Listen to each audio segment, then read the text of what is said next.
Hi friends, I am Dr. Banu Priya from Luck 32 Dental Care, Devakottai.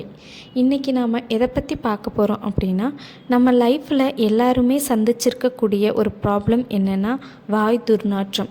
இந்த வாய் துர்நாற்றத்திற்கான காரணங்கள் என்ன, இதை பற்றி தான் பார்க்க போகிறோம்.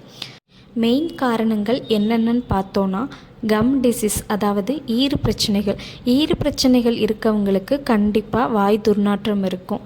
நெக்ஸ்ட்டு பல் சொத்தை, நம்ம வாயில் சொத்தை பற்கள் அதிகமாக இருக்குன்னா அதனாலையும் வாய் துர்நாற்றம் ஏற்படும். நெக்ஸ்ட்டு புவர் ஓரல் ஹைஜீன், அதாவது நம்ம பற்களை சரியாக பராமரிக்காமல் விட்டுட்டோம் அப்படின்னா நம்ம பற்கள் மேலே பற்காரைகள் படிய ஆரம்பிக்கும். இந்த பற்காரைகள்னாலையும் வாய் துர்நாற்றம் ஏற்படும். நெக்ஸ்ட்டு ஸ்மோக் பண்ணுறவங்களுக்கு கண்டிப்பாக வாய் துர்நாற்றம் இருக்கும். நெக்ஸ்ட்டு ட்ரை மவுத், அதாவது நம்ம வாயில் எச்சில் சுரக்கிறது கம்மியாக இருக்குது அப்படின்னா அதனாலையும் வாய் துர்நாற்றம் ஏற்படும்.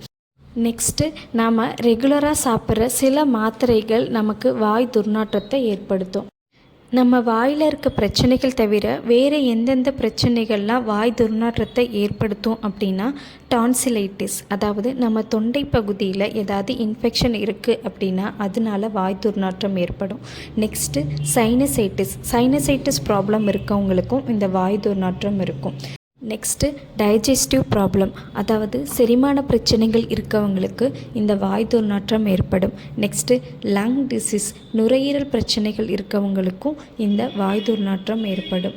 வாய் துர்நாற்றத்திற்கான காரணங்கள் என்னன்னு தெரிஞ்சுக்கிட்டு அதற்கான ட்ரீட்மெண்ட் எடுத்தாலே இந்த வாய் துர்நாற்றத்தை சரி பண்ணிடலாம். அதை தவிர்த்து மவுத் வாஷோ பேஸ்ட்டோ மாற்றி யூஸ் பண்ணுறதுனால இந்த வாய் துர்நாற்றத்தை நம்ம சரி பண்ண முடியாது.